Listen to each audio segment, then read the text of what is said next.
August 21st, 1911. Paris, France. 7 a.m. A janitor walks through the empty halls of the Louvre Museum. His footsteps echo on marble floors. He carries a mop and bucket. He wears a white worker's smock, the standard uniform for museum maintenance staff. His name is Vincenzo Peruggia. He's 29 years old. Italian immigrant, barely speaks French. He's worked at the Louvre for 2 years, installing protective glass cases over paintings. Today is Monday. The museum is closed for cleaning. He walks past guards who nod at him. They recognize his face. He's just another maintenance worker doing his job, but hidden under his smock, pressed against his chest, is the most famous painting in the world, the Mona Lisa, Leonardo da Vinci's masterpiece painted in 1503. He stole it yesterday, hid it in a supply closet overnight. Now he's walking out the front door. No guns, no accomplices, no elaborate plan. Just a maintenance worker leaving after his shift. The guards wave him through. He steps onto the streets of Paris. The Mona Lisa is gone, and it will take 28 hours before anyone even notices it's missing.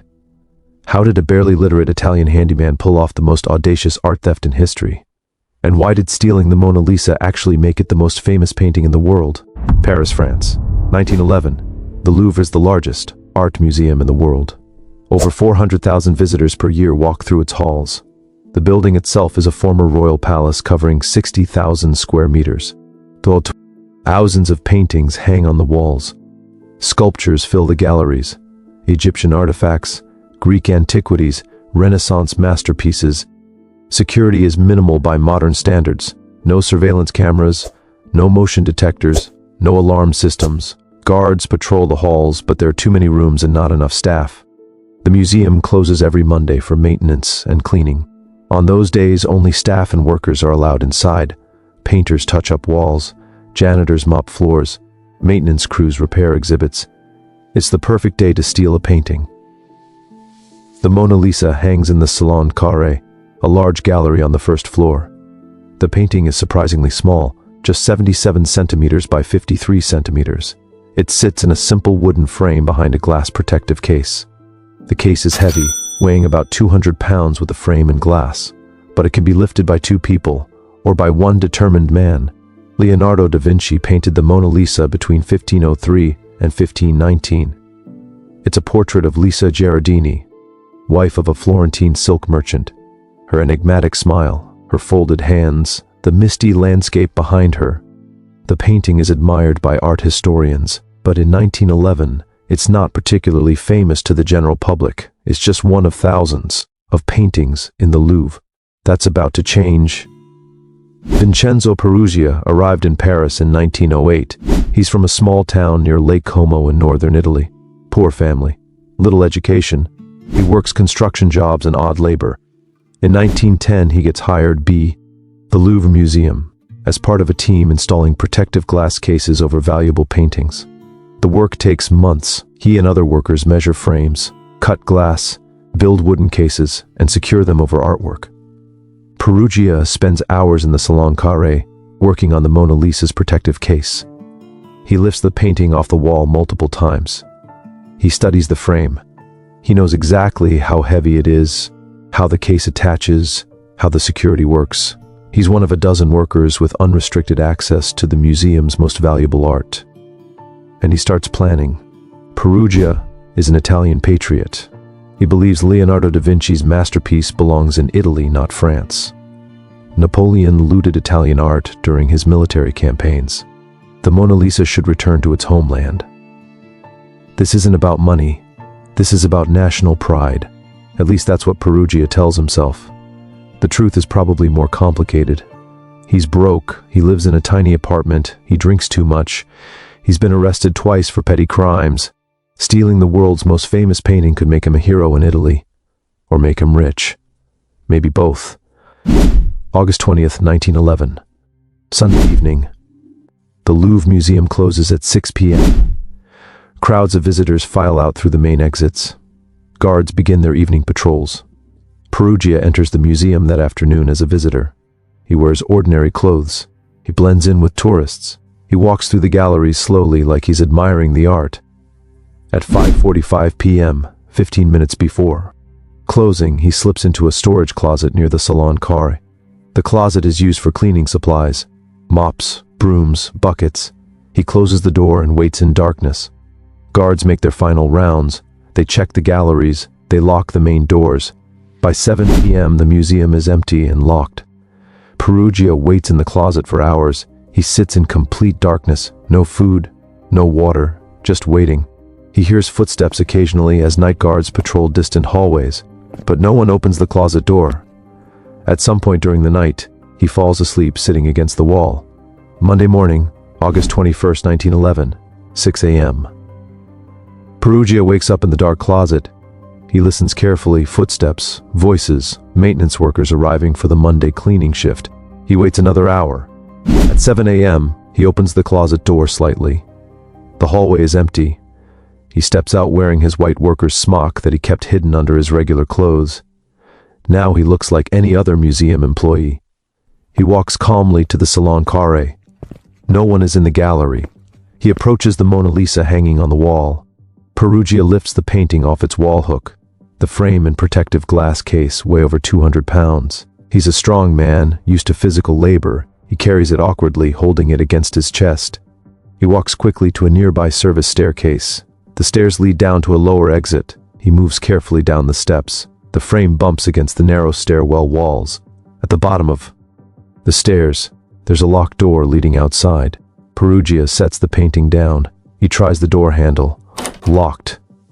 He needs to remove the protective glass case and frame to make the painting easier to carry. He pulls tools from his pocket. A screwdriver. He starts unscrewing the wooden frame. 1 screw, 2 screws. The frame is stubborn. He's sweating now.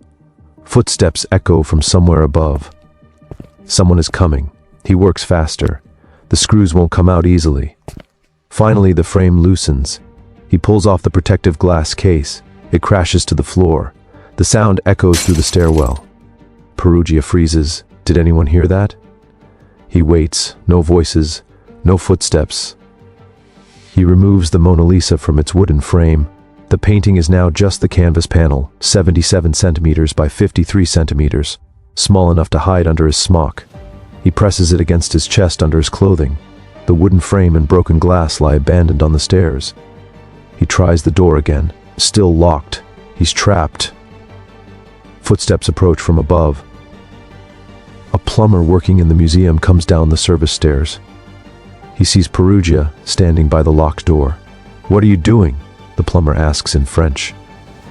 Peruggia barely speaks French. He points at the locked door. "Help me," he says in broken French. The plumber assumes Peruggia is another worker who got locked in the stairwell. It happens sometimes. Workers get trapped in service areas. The plumber doesn't see the broken frame and glass on the sty. RS behind Peruggia. He pulls out his key ring and unlocks the door. "Thank you," Peruggia says. He walks through the door into the morning sunlight. The plumber closes the door and goes back upstairs. Peruggia is now standing on a Paris street. The Mona Lisa is hidden under his smock. He walks calmly down the sidewalk.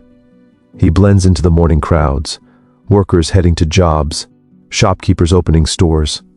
No one looks twice at a man in a maintenance uniform. He walks several blocks to his apartment at 5 Rue de l'Hôpital Saint-Louis.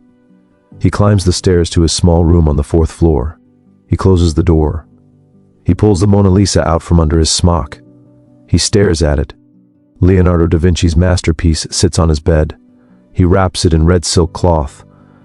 He hides it inside a trunk with a false bottom. Then he goes to work at his construction job like nothing happened. Monday afternoon, August 21st, 1911, 11 a.m. A Louvre employee walks through the Salon Carré.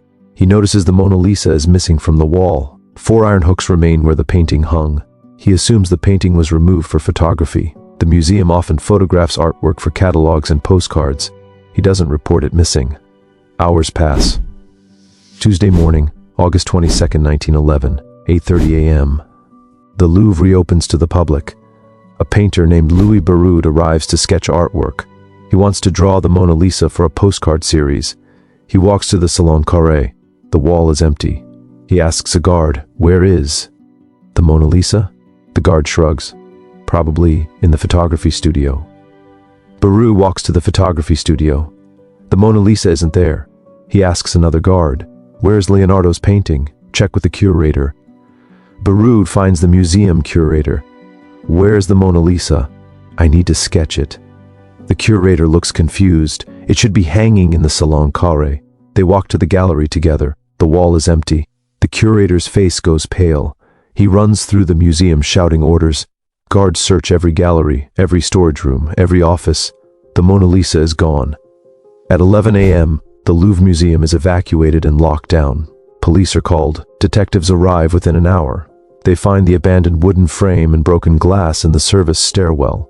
They find a thumbprint on the glass. But there are no suspects, no witnesses, no security footage. The Mona Lisa has vanished. Paris erupts in shock. Newspapers publish front-page headlines. Unimaginable. The Mona Lisa stolen from the Louvre. The theft becomes international news within 24 hours. American newspapers cover the story. British tabloids speculate wildly. Who could have stolen the world's most famous painting? Actually, the Mona Lisa wasn't the world's most famous painting before it was stolen. It was admired by art experts, but most people had never heard of it. The theft changes everything. Suddenly everyone wants to see the Mona Lisa, but it's gone. The empty space on the Louvre's wall becomes tourist attraction. Thousands of people visit the museum just to stare at the blank wall where the painting used to hang. They take photographs of the empty hooks. They leave flowers. The Mona Lisa becomes famous because it's missing. French police launched the largest art theft investigation in history. Over 60 detectives work the case. They question museum employees. They interrogate known art thieves. They search warehouses and private collections across Paris. Theories spread wildly. Some believe an international art theft ring is responsible. Others suspect a wealthy American collector hired professionals to steal the painting. The police even arrest the poet Guillaume Apollinaire, who once joked about burning down the Louvre. His friend, a young Spanish artist named Pablo Picasso, is also questioned. Both men are released. They had nothing to do with the theft. Weeks pass, then months. The investigation goes nowhere. The Louvre offers a reward of 25,000 francs for information. French newspapers increase it to 50,000 francs. Tips flood in from across Europe. All of them lead nowhere. Vincenzo Peruggia continues living in his small Paris apartment. The Mona Lisa sits in a trunk under his bed, wrapped in red silk. He goes to work every day. He drinks at local cafes. He acts completely normal. Police never suspect him. Why would they? He's just a handyman. One detective does interview Peruggia as part of routine questioning of former Louvre employees. "Did you see anything unusual when you worked at the museum?" "No, nothing," Peruggia says. The detective thanks him and leaves. Peruggia is never questioned again. For 2 years, the most wanted painting in the world sits in a trunk in a shabby Paris apartment. Peruggia occasionally takes it out and stares at it. He imagines himself as a hero returning Leonardo's masterpiece to Italy. But he doesn't know how to accomplish that without getting arrested. Meanwhile, the Mona Lisa's fame explodes. Songs are written about the stolen painting. Plays are performed about the theft. Postcards showing the empty wall become bestsellers. The painting that most people had never heard of in 1911 is now the most famous artwork in the world, all because it was stolen. November 1913, 2 years and 3 months after the theft, Vincenzo Peruggia makes his move. He can't keep the painting hidden forever. He needs money. He contacts an art dealer in Florence, Italy, named Alfredo Geri. Peruggia writes a letter using the alias Leonardo. "I have the Mona Lisa," the letter claims. "I want to return it to Italy where it belongs." Geri assumes the letter is a hoax. He receives dozens of fake tips every month from con artists claiming to have the painting. But something about this letter feels different. Geri writes back, "If you truly have the painting, bring it to Florence. I will verify its authenticity." On December 10, 1913, Peruggia arrives in Florence carrying a wooden trunk. He checks into the Hotel Tripoli Italia under a false name. He contacts Geri. "I'm here. I have the painting." Geri arrives at the hotel with Giovanni Poggi, the director of the Uffizi Gallery. They're both skeptical. This is probably another fraud.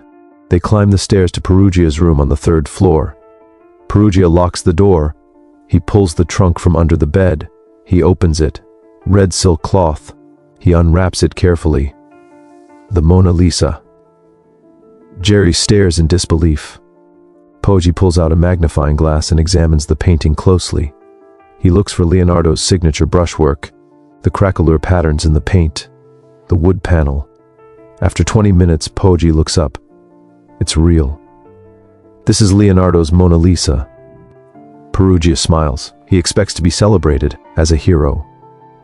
He returned the painting to Italy. I want 500,000 lire as a reward, Peruggia says. Jerry and Poggi exchange glances. Of course, we need to authenticate it, officially, at the Uffizi Gallery. Bring the painting tomorrow and we'll arrange payment. Peruggia agrees. The next day, he carries the trunk to the Uffizi Gallery. Museum officials examine the painting for hours. They confirm its authenticity. Then they call the police. Peruggia is arrested immediately. He's shocked. I'm a hero. I returned the painting to Italy. The police handcuff him. You're a thief. This painting was stolen from France. Peruggia is charged with theft. The Mona Lisa is seized as evidence. French authorities demand its immediate return. Peruggia's trial becomes a media sensa. He claims he stole the painting out of patriotism. Napoleon had looted Italian art. He was simply returning what belonged to Italy. His lawyers argue he's a hero, not a criminal. Italian newspapers publish sympathetic stories. Some Italians view him as a patriot. But the evidence is clear. He stole the painting. The French government wants him extradited. The Italian court finds him guilty of theft. He's sentenced to 1 year and 15 days in prison. But Italian public opinion favors him. After serving only 7 months, he's released. The sentence is reduced due to his patriotic motivations. The Mona Lisa remains in Italy for 2 months while diplomatic negotiations unfold. The Italian government agrees to return the painting to France. But first, the Mona Lisa goes on a tour of Italian cities. It's displayed in Florence, Rome, and Milan. Hundreds of thousands of Italians line up to see Leonardo's masterpiece before it leaves their country. Crowds weep, old men salute, children throw flowers. The painting travels back to Paris in January 1914. It arrives at the Louvre on January 4th. Crowds pack the museum. Over 100,000 people visit in the first 2 days. The line to see the painting stretches for blocks. The Mona Lisa is no longer just a painting. It's a cultural phenomenon. The theft transformed it into the most famous artwork in the world. Before 1911, most people had never heard of it. After the theft, everyone knows the Mona Lisa. The enigmatic smile, the Saint Olin masterpiece, the painting that vanished for 2 years. Vincenzo Peruggia's theft made Leonardo da Vinci's portrait immortal. Peruggia's life after prison is unremarkable. He returns to France briefly, then moves back to Italy. He marries, has a daughter, and works as a house painter. He never profits from the theft. He receives no reward. He dies in 1925 at age 44 from complications related to alcoholism. But his theft changed art history forever. The Mona Lisa became a symbol of mystery, beauty, and intrigue. Its fame is directly tied to its disappearance. Museums around the world learned from the theft. Security systems improved. Guards increased. Alarm systems were installed. The era of casual museum security ended because one man walked out with a painting under his smock. Today, the Mona Lisa hangs behind bulletproof glass in the Louvre. It's viewed by over 6 million people every year. It's insured for over $800 million, though its actual value is incalculable. You can't steal it now. The security is too tight. Cameras, guards, sensors.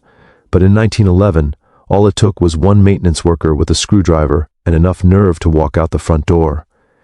Here's what makes Peruggia's theft the most genius art heist in history. It wasn't complicated. No team of specialists, no high-tech equipment, no elaborate disguises. He hid in a closet. He walked out with the painting under his clothes. A plumber unknowingly helped him escape by unlocking a door. That's it. The genie. Us wasn't in the execution. The genius was in understanding that security systems fail when people trust uniforms and familiar faces. Peruggia wore a worker's smock. Guards recognized him. No one questioned why a maintenance worker was in the museum on a Monday. He looked like he belonged, so no one stopped him. The second stroke of genius was hiding in plain sight. For 2 years, police searched warehouses, private collections, and international smuggling networks. They interviewed art thieves and crime bosses. They never seriously considered that the painting might be sitting in a trunk under a handyman's bed in a cheap Paris apartment. It was too simple, too obvious. The greatest heist in history succeeded because it was too unsophisticated to imagine. The Mona Lisa theft taught the world a lesson about value and fame. Before the theft, the painting was admired but not iconic. After the theft, it became the most recognizable image in art history. People didn't care about the Mona Lisa until it was gone. Then everyone wanted to see it. The empty space on the museum wall attracted more visitors than the painting itself had. This is the paradox of the heist. Peruggia wanted to return the painting to Italy out of patriotic pride, but his theft made the Mona Lisa so famous that it could never leave the Louvre again. He inadvertently ensured it would remain in France forever. Today, tourists crowd around the painting in the Louvre. They push and shove to get a glimpse. They talk, selfies. They stare at her smile for 30 seconds and move on. Most of them don't know why the Mona Lisa is famous. They just know it's the most famous painting in the world. And it's only famous because Vincenzo Peruggia, a broke Italian handyman with a screwdriver, decided to steal it on a Monday morning in August 1911. The theft changed how we think about art. It proved that a painting's value isn't just in the brushstrokes or the artist's skill. Value comes from story, from mystery, from the fact that something was once lost and then found. The Mona Lisa's enigmatic smile isn't what makes it famous. The theft is what makes it famous. Without Vincenzo Peruggia hiding in that closet, Leonardo's portrait would just be another Renaissance painting in a crowded museum. Good, but not legendary. The heist gave the painting mythology. And mythology is worth more than any amount of money. Museums understood this after 1911. Security became about protecting stories, not just objects, because once a masterpiece is stolen and recovered, it becomes immortal. The Mona Lisa theft was genius not because it was technically difficult. It was genius because it accidentally created the most valuable brand in art history. One man, one painting, 2 years hidden in a trunk, and a fame that will last forever. Classified depths.